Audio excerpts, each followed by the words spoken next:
Hi, this is Tim for VIPGolfCars.com, and with me today I've got the E-Z-Go RXV. Today we're going to be installing a custom radio console dash into the dash unit of our RXV.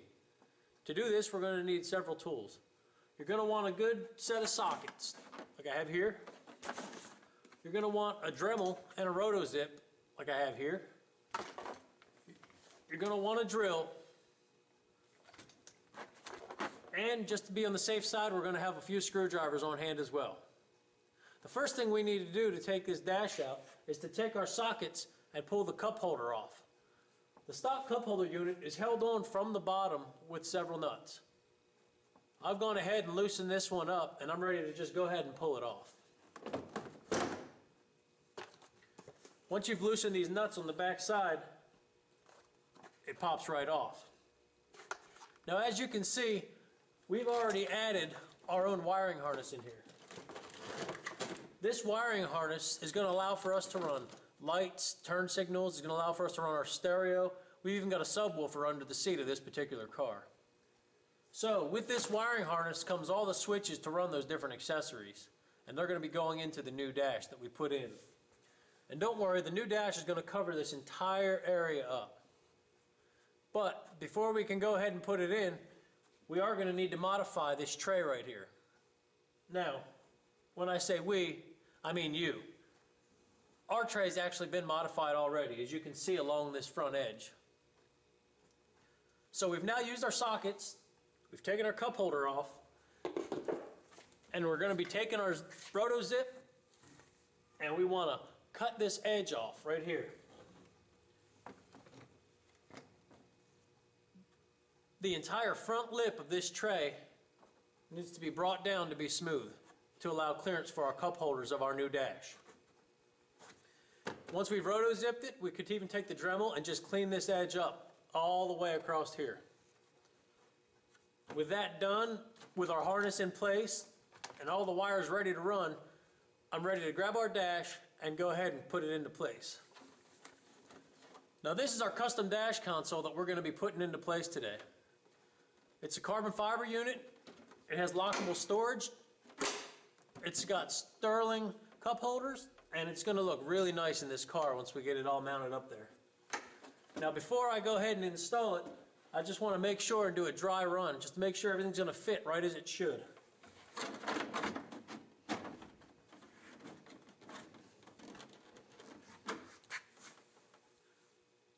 Now the dry run, you can see it fits in there pretty well.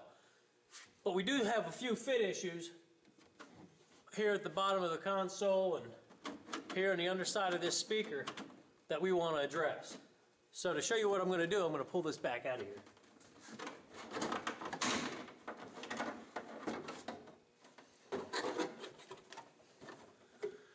Now, to take up the space that we had in the floor of our golf car, you'll need to open this up, and you'll see on the inside there are several tabs. These are the tabs that we're going to use to mount the console to the floor.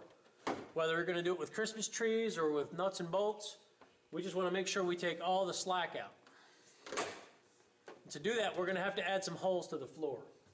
And that's where our drill is going to come into play.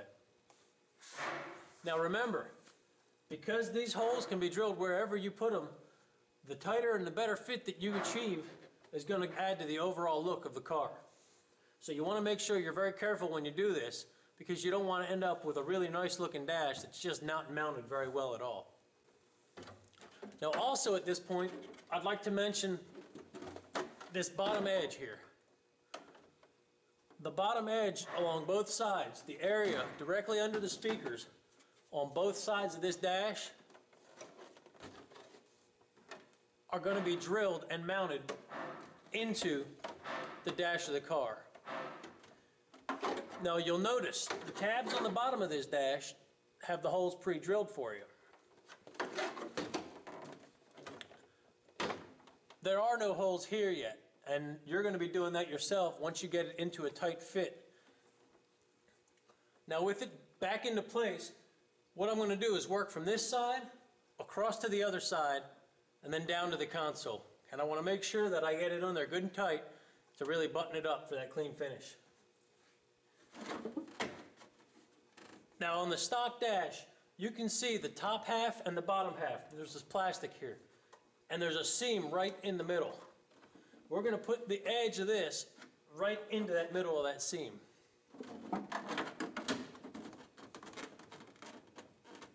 And we want to make sure that we slide it in there as far as we can get it. And hold it in good and tight so that you have a nice clean finish of the edge of your dash console and the edge of your car. So now that I've got that in there good and tight and I have a clean finish, I'm going to take my drill and actually drill through the bottom of this, through this, and into that. Doing that's going to allow me to run a Christmas tree right up through everything to hold this in place nice and tight. Now I've also got a tab here for a Christmas tree, a tab here for a Christmas tree, and two more on the other side.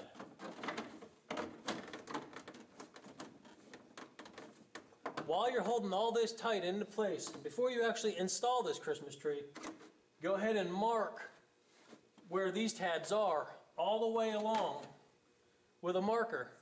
A silver Sharpie works great. And while you're at it, get this pulled in real nice and tight. As you can see, we've eliminated that seam. You can go through the door and you can mark the tabs here and mark them with a silver Sharpie as well. With all of the holes marked all the way along the dash,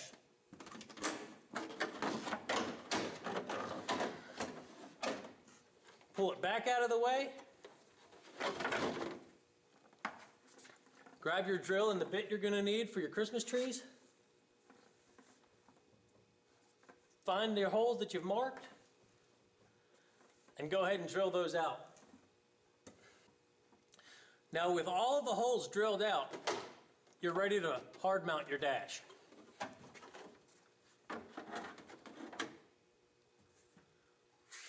Now I will admit, through the magic of the computer and the video, I'm able to put this thing in and take it out pretty quickly and effortlessly.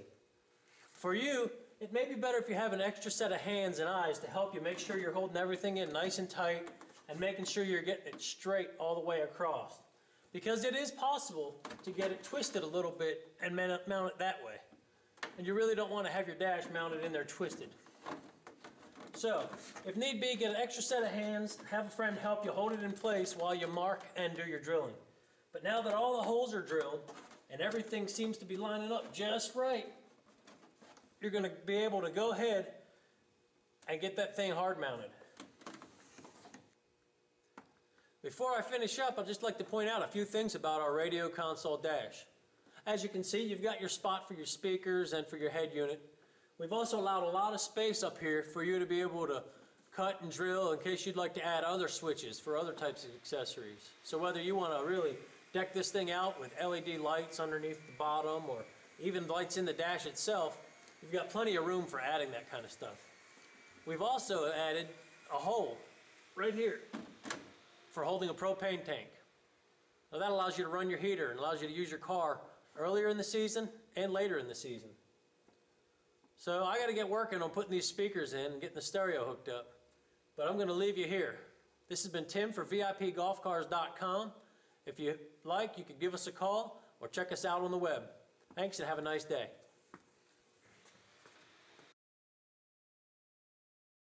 It's an E-Z-GO Rxv. Today I'm going to be doing a dash install on the Rxv to show you our radio